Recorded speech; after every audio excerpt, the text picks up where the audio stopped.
จากวัดดับภัยเชียงใหม่สืบสานเวลาผ่าน131 ปีนานไกลวัดพระบาทอุดมรุ่งเรืองงามตาเจ้าน้อยบุญทาวงศาข้าหลวงบวงเชียงใหม่ปกครองหัวเมืองฟ้าทุ่มเทแรงกายแรงใจทุกชาติพันธุ์รวมใจรักษา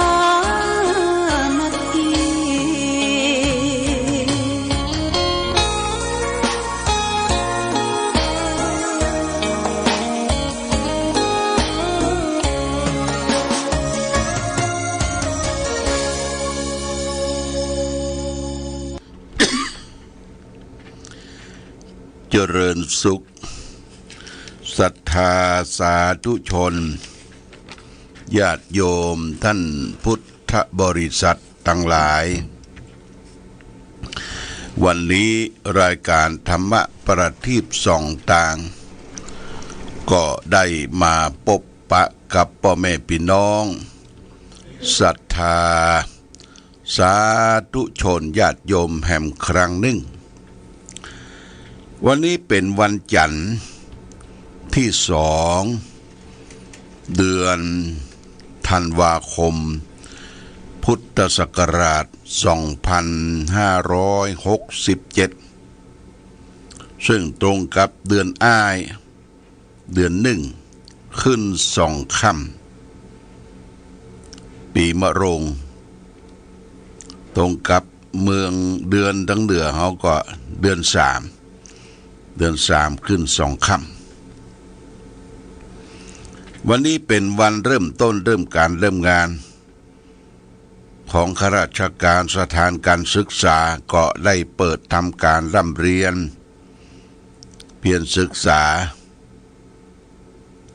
และอากาศท้องถิ่นวันนี้ก็มีหมอกมีเหมยความเล็บความหนาวก็มาเยือนต้องระมัดระวังการเดินทางต้องระมัดระวังมีเสื้อผ้าอาภรณ์กันความเล็บความหนาวญาติโยมดูแลเด็กๆดูแลพ่อแม่คนไข้คนแก่คนเฒ่าติดเตียงก็ดูแลกันไปวันนี้เช่นเดียวกันณที่วัดเทพอำนวยก็จะมีการประชุมเพลิงศพของพระเลศพลชินวังโสหรือพระยี่ติ๊บวันนี้เพิ่นจะมีการประชุมเพลิงที่เมนชั่วคราวในบริเวณของวัดเทพอำนวยก็เริ่มตั้งแต่9 โมงเป็นต้นไปก็จะมีการอาราธนานิมนต์พระสงฆ์หัววัดหัววาต่างๆมารับทายทานเจริญพระพุทธมนต์บทสวดธรรมนิยามมาสูตรแล้วก็ฟังพระธรรมเทศนานึ่งกันเสร็จแล้วถวายภัตตาหารเพลแด่พระภิกษุสงฆ์สามเณรเวลา 13 นาฬิกาก็เริ่มประกอบพิธีพิจารณาผ้าบังสกุลแล้วก็บ่าย2 โมงครึ่งอย่างเบยอย่างจ้าก็2 โมงครึ่งก็จะมีการประชุมเพลิงก็เชิญชวนญาติโยมท่านสาธุชนโดยเฉพาะอย่างยิ่งพี่น้องเมืองเชียงตุงพี่น้องไตพี่น้องเมืองเชียงตุงก็คงจะได้ทราบข่าวการมรณภาพของพระเดชพลหรือตุปีติปก็ไปร่วมบุญร่วมกุศลด้วยกันนะที่วัดเทพอำนวยประบงเวียงสำหรับวัดวาอารามต่างๆที่จะได้ทำอาหารเสริมหรือว่า โรงทานก็ไปร่วมแจ้งกำหนดได้จะเป็นโรงทานน้ำโรงทานอาหารได้ทราบข่าวว่าทางชมรมผู้ปฏิบัติธรรมประจำวันเสาร์โดยการนำของแม่จงดีเชื้อกันทาจะได้ไปเปิดโรงทานกาแฟและก็ขนมก็ร่วมด้วยช่วยกันเนอะไปร่วมกันจัดทำช่วยกันจัดต้อนรับแขกเรือที่มาการมางานณที่วัดเทพอำนวยเป็นวัดใกล้เรียนเคียงกันมีอย่างไปมาหาสู่ซึ่งกันและกันงานนี้เป็นงานวัดประบงเวียงวัดเทพอำนวยได้เป็นต้นเป็นประธานจัดการจัดงานได้4 คืน 5 วันที่ผ่านมาวันนี้เป็นวันประชุมเพลิงนะเชิญชวนญาติโยมท่านสาธุชนทั้งหลายไปร่วมในการประชุมเพลิงของพระเนตรพลชินวังโสหรือตุปี้ยี่ติ๊บนะได้มาอยู่ที่เมืองไทยนี่เกือบจะ20 ปีได้มาอยู่ที่วัดพระบาทอุดมที่สำนักวิปัสสนานี่2 พรรษามาครั้งแรกมากับนานหลวงมาครั้งแรกจากที่นี่ก็ได้ไปช่วยงานวัดเทพอำนวยได้15 พรรษา16 พรรษาแล้วนอกจากนั้นก็มีงานเพิ่งกับไปช่วยงานกิจการงานต่างๆตลอดถึงไปเมืองเชียงตุงประเทศเมียนมาก็ได้บริการพระเจ้าประสงค์บริการศรัทธานำพาไปร่วมกินร่วมทานกันที่ปุ้นมาทุกครั้งก็เชิญชวนญาติโยมนะได้ร่วมบุญร่วมกุศลด้วยกันในวันนี้วันพรุ่งนี้เป็นวันที่3นะวันอังคารที่3ขึ้น3 ค่ำเดือน5เชิญชวนญาติโยมพ่อแม่พี่น้องศรัทธาได้ร่วมกันประพฤติปฏิบัติธรรมในวันพ่อแห่งชาติณที่วัดพระพุทธบาทอุดมตั้งแต่ตอนบ่ายก็มาจุมมาจัดสถานที่ดูแลที่พักที่เซาเตรียมความพร้อมก็มีชุดขาวห่มขาวผ้าผ่อนตอนสบายอย่างต่างๆที่ได้เตรียมไปก็เชิญชวนพี่น้องดาราอั่งประลองพี่น้องไตพี่น้องคนเมืองได้ยินเสียงหลวงพ่อนี่ก็ไปร่วมกันเด้อไปบวชในวันพ่อแห่งชาติถวายเป็นพระราชกุศลแด่พระบาทสมเด็จพระเจ้าอยู่หัวรัชกาลที่10และอุทิศส่วนกุศลถวายแด่สมเด็จพระบาทสมเด็จพระเจ้าอยู่หัวรัชกาลที่9นะที่ท่านถึงแก่สวรรคตลงไปเพราะฉะนั้นก็เชิญชวนญาติโยมท่านสาธุชนทุกท่านนะได้ไปร่วมด้วยช่วยกันและแห่งงานหนึ่งที่สำคัญก็คือวันที่16 ธันวาเดือนเนี้ยนะ16 ธันวาค้างแห่ง14 วันก็เป็นวันที่เราจะได้ร่วมกันร่วมแรงร่วมใจกันเททองหล่อพระนอนเททองหล่อพระนอนนี่เข้าใจว่าญาติโยมทุกหมู่บ้านก็คงจะได้รับแผ่นทองเหลืองได้ปูจากันแผ่นละ20 บาทแผ่นทองเหลืองนั้นเขียนชื่อเขียนนามวันเดือนปีเกิดของเราลงในแผ่นทองเหลืองเปิ้นจะเอามาหลอมหล่อเบ้านะหล่อพระเจ้าองค์พระนอนปางปรินิพพานแล้วก็ปัจจัยที่ท่านได้บูชานั่นก็จะรวบรวมเป็นค่าช่างค่ามือศาลารอเสร็จแล้วก็จะได้นำพาไปประดิษฐานที่พุทธมณฑลจังหวัดเชียงใหม่ อำเภอดอยหล่อจังหวัดเชียงใหม่บ้านโทกเสือที่จะรอกันในวันที่16นี่คือรอต้นบนนะเปิ้นจะแบ่งพระองค์นอนเนี่ย7 เมตร 21 เซนนะญาติโยมแบ่งเป็น3ต้นต้นบนก่อนรอต้นบนและต้นกลางต้นล่างเปิ้นจะรอที่โรงงานกุลวัฒนาแม่ปูคาเหนือสันกำแพงแล้วก็รอที่วัดพระพุทธบาทอุดมวันที่16เนี่ยรอต้นบนตั้งเสียนขึ้นตั้งเสียนแล้วก็นอกจากนั้นก็จะรอองค์จำลองแห่งองค์หนึ่งยาว1 เมตร 50 เซนเม็ดเกิงนี่เปิ้นจะเอาไว้ปิดทองไว้กราบไว้สักการะบูชา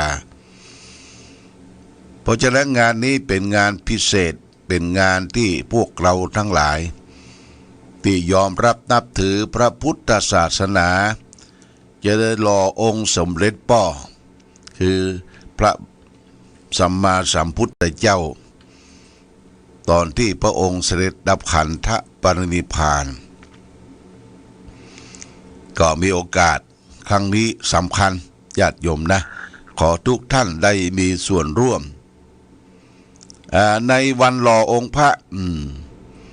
คือจะเริ่มตั้งแต่บ่าย2 โมงเป็นต้นไปนะญาติโยมสำหรับช่างศาลาและเพิ่นจะมาวันที่15ละมาตั้งแท่นตั้งอย่างองค์รอแล้วก็จะได้จัดแจงแต่งสถานที่ลานอนุสาวรีย์พระเจ้าฝางในญาติโยม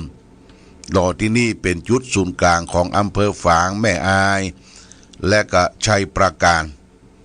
ที่เราเป็นเจ้าภาพที่จะรอองค์พระเนี่ยเป็นจุดศูนย์กลางญาติโยมอาจจะเดินทางมาก่อนบ่าย2 โมงก็ได้ทางศูนย์กลางนี่ก็จะเตรียมน้ำเตรียมอาหารของกินของว่าแต่ละที่แต่ละทางก็จะได้เตรียมสำหรับกับข้าวเป็นของแห้งนะเป็นของแห้งแล้วก็มีน้ำมีท่าญาติโยมจะมาถวายน้ำถวายของแห้งจะเป็นขนมนมเนยจะเป็นบะหมี่จะเป็นพัดหมี่ยังก็ได้นะมาร่วมโดยช่วยกันเป็นมหากุศลอันยิ่งใหญ่นะแจ้งความจำนงประสงค์ศรัทธาสาธุชนญาติโยมท่านทั้งหลายได้รับทราบว่างานของเฮาเป็นงานใหญ่แห่งงานหนึ่งก็คืองานหล่อองค์พระปางปรินิพพานปางเสด็จดับขันธปรินิพพานขององค์สมเด็จพระสัมมาสัมพุทธเจ้าณที่ลานอนุสาวรีย์พระเจ้าฝางพระนางสามผิวในวันที่16 ธันวาคมเวลาบ่าย2 โมงเป็นต้นไปอันนี้ก็แจ้งข่าวมหากุศลญาติโยมให้ท่านทั้งหลายได้รับทราบเพื่อจะได้ร่วมด้วยช่วยกันที่จะได้จัดทำสิ่งที่เราก็ร่วมกันทำกันได้คือเป็นเจ้าภาพร่วมกันเป็นเจ้าภาพร่วมกันวันนี้ได้มาพบก็จะเอาสาระธรรมนำมาฝากคือแก่ญาติโยมท่านสาธุชนทั้งหลายจะเอาเรื่องของ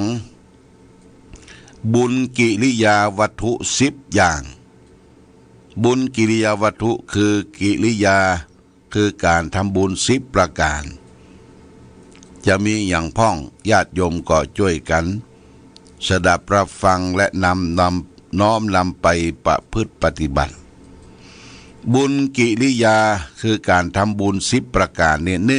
1ทานะใหม่บุญสำเร็จโดยการบริจาคทาน2ศีลใหม่บุญสำเร็จโดยการรักษาศีล3ภาวนาใหม่บุญสำเร็จโดยการเจริญภาวนา4อปัจจยนะใหม่บุญสำเร็จด้วยการประพฤติ ทอมตนแก่ผู้ใหญ่ 5. ไวยาวัจจะไมยบุญสำเร็จด้วยการช่วยขนขวายในกิจที่ชอบ 6. ปฏิทานามัยบุญสำเร็จด้วยการให้ส่วนบุญ 7. ปัตตานุโมทนาไมยบุญสำเร็จด้วยการอนุโมทนาส่วนบุญ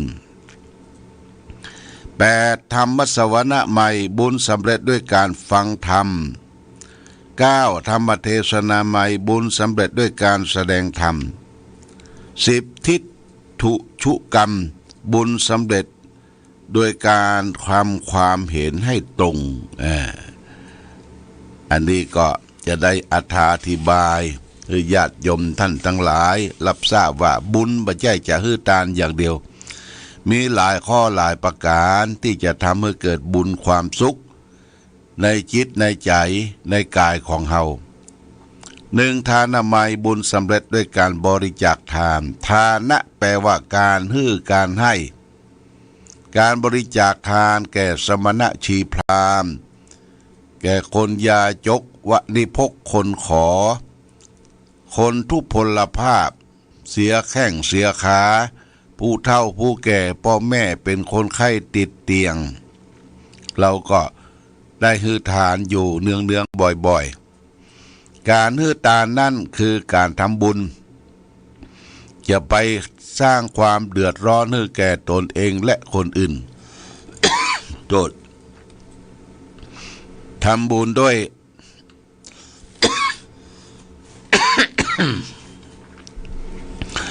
ทำบุญด้วยจิตใจอันชอบประกอบโดยอามิสทานธรรมทานและอภัยทานเป็นต้น 2. บุญที่จะเกิดขึ้นข้อ 2คือศีลไมยบุญสำเร็จด้วยการรักษาศีลนี่ก็เป็นบุญอย่างหนึ่งนะญาติโยมการรักษาศีลก็คือรักษากายวาจาของตนเองให้ปกติบ่ไปฆ่าสัตว์ตัดชีวิตบ่ไปลักเล็กขโมยน้อยหยิบฉวยของบุคคลอื่นบ่ประพฤติผิดในกามที่รักที่ชอบใจสารักเมียแปลงสามีคนอื่นเขาเมื่อไปกล่าวอู้ปดหมดเท็จและบ่ได้ไปดื่มสุราและเมลัยเครื่องดองของเมาอันเป็นที่ตั้งแห่งความประมาทถ้าเรารักษาศีลสะอาดเป็นอาจินเป็นประจำแล้วก็แล้วว่าเราทำบุญให้เกิดขึ้นบุญสำเร็จด้วยการรักษาศีล 3. ภาวนาใหม่บุญสำเร็จด้วยการเจริญภาวนาการภาวนานั้นเป็นสิ่งสำคัญเป็นหัวใจของนักปฏิบัติเป็นหัวใจของยอดบุญทั้งหลายการภาวนาคือการทำจิตใจของตนเองให้สงบเช่นยกตัวอย่างเฮาไหว้พระสวดมนต์แล้วคือมากำหนดจิตภาวนาหายใจเข้าออกรู้หายใจเข้าพุทหายใจออกโทหายใจเข้าท้องยุบหายใจออกท้องพองยุบหนอพองหนอนี่ก็เป็นการบริหารจิตใจให้ใจมันสงบใจสงบมีสมาธิมีความตั้งมั่นใจมันจะบ่วอกแวกญาติโยมบ่วอกแวกบ่ฟุ้งซ่านเนี่ยเป็นหัวใจสำคัญของการภาวนานี่เป็นข้อสำคัญนะทานศีลภาวนานี่ภาวนาสำคัญเหลือเปิ้นเด้อต่อไปข้อ 4อปัจจายนะใหม่บุญสำเร็จโดยการประพฤติถ่อมตนแก่ผู้ใหญ่เฮาเป็นผู้อยู่ใต้บังคับบัญชาเป็นลูกน้องป้องปายเป็นผู้เล็กผู้น้อยเมื่อพบกับผู้รักผู้ใหญ่มีสัมมาคารวะยกมือไหว้สักการะบูชาประพฤติถ่อมตนเป็นผู้ใหญ่ต่อผู้ใหญ่นี่ก็เป็นบุญอย่างหนึ่งนะญาติโยมต่อไปไวยาวัจจะไมยบุญสำเร็จด้วยการช่วยขนขวายในกิจที่ชอบเปิ้นมีกิจการยังช่วยคนขวายในกิจที่เราจะพึงทำได้ก็ทำ เป็นบุญตัวหนึ่งเช่นว่าเปิ้นจัดการจัดงานจัดแจงแต่งดาก็ไปช่วยตุ้มช่วยกำจัดแจงแต่งดาไปช่วยเปิ้นเนี่ยจะไปคิดเอาได้ญาติโยมจะไปคิดเอาได้ไปโลภไปอำสิ่งที่เราได้ปั่นเอามือไปย่วมกำเอาอีบ่ได้นะมันจะมาเป็นบุญละจะเป็นบาปเนี่ยบุญสำเร็จด้วยการช่วยขนขวายในกิจที่ชอบที่เปิ้นทำด้วยทางที่ถูกต้อง6ปฏิทานใหม่บุญสำเร็จด้วยการให้ส่วนบุญสิ่งใดที่เป็นส่วนบุญส่วนกุศลก็ให้เช่นทานขันโตกขันเข้าอนุโมทนาส่วนบุญกับคนอื่นก็เป็นการปฏิทานใหม่บุญสำเร็จด้วยการให้ส่วนบุญ7ปัตตานุโมทนาบุญสำเร็จด้วยการอนุโมทนาส่วนบุญอนุโมทนาส่วนบุญคือเฮาทำบุญได้ทราบได้ข่าวหรือเปิ้นมาบอกบุญเชิญชวนไปกินไปทานเฮาบ่ได้ไปก็ขอยกมือสาอนุโมทนาส่วนบุญโดยนะเปิ้นกินเปิ้นทานที่ไหนบ่ได้ไปก็โทรศัพท์ไปอนุโมทนาส่วนบุญโดยนี่แหละบุญก็สำเร็จส่วนหนึ่ง8ธรรมสวนาใหม่บุญสำเร็จด้วยการฟังธรรมการฟังธรรมฟังข้ออัดฟังธรรมะสวดมนต์นี่เป็นบุญนะสร้างความสุขเกิดขึ้นอยู่ในจิตในใจอย่างทางสถานีวิทยุชุมชนของคณะสงฆ์อำเภอฝางเพิ่นก็จะเปิดตั้งแต่ตี3เป็นต้นมาจะมีตู้เจ้าพระสงฆ์มาเทศมาเทศนาธรรมะฮือฟังเทศธรรมฮือฟังสวดโยโกห้องทั้งเจ้าทั้งค่ำเอาได้เปิดได้ฟังเลยว่าบุญสำเร็จด้วยการฟังธรรมนะบุญสำเร็จด้วยการฟังธรรม9ธรรมเทศนาใหม่บุญสำเร็จด้วยการแสดงธรรมเป็นพระสงฆ์องค์เนรได้ฝึกฝนอบรมได้เรียนรู้ก็เอาธรรมะนะมาตีแผ่เผยแผ่แสดงธรรมให้แก่ญาติโยมเลยว่าธรรมเสวนาใหม่บุญสำเร็จด้วยการแสดงธรรม10ทิฏฐุกรรมบุญสุดท้ายการทำความเห็นให้ถูกให้ตรงความเห็นเนี่ยญาติโยมทิฏฐิความเห็นนะทำให้ตรงคือสัมมาทิฏฐินั่นเองคือความเห็นชอบในการงานดำริชอบในการดำริที่จะต้องทำเจรจาชอบการการจาในสิ่งที่ถูกต้องทำการงานชอบทำงานด้วยความซื่อสัตย์สุจริตมีสติชอบระลึกในทางที่ดีสมาธิชอบคือตั้งใจสงบนิ่งในทางที่ดีสุดท้ายปัญญาชอบคือรู้แจ้งเห็นจริงในทางที่ถูกต้องควรปัญญาคือการรอบรู้นี่ฝากไว้เป็นข้อคิดสะกิดเตือนใจแก่ญาติโยมท่านสาธุชนทั่วไปรับฟังธรรมะทุกวันจิตใจมันจะได้แจ่มใสบ่ขุ่นข้องหมองมัวเราก็จะพบทางแห่งความสุขในบ้านปลายชีวิตอย่างที่บ่เคยพบเคยปะมาก่อนนี่โมทนาสาธุวันนี้ได้มาปะมาพบญาติโยมในรายการธรรมะก็หมดเวลาหมดต้องขออำลาพาจากญาติโยมท่านสาธุชนไปก่อนรายการธรรมะประทีปส่องทางต้องขอลาก่อนขอผู้ฟังจงตั้งมั่นจิตหันษาโดยธรรมะขององค์พระพุทธาได้นำพาให้เกิดความสุขสงบเย็นขอเจริญพร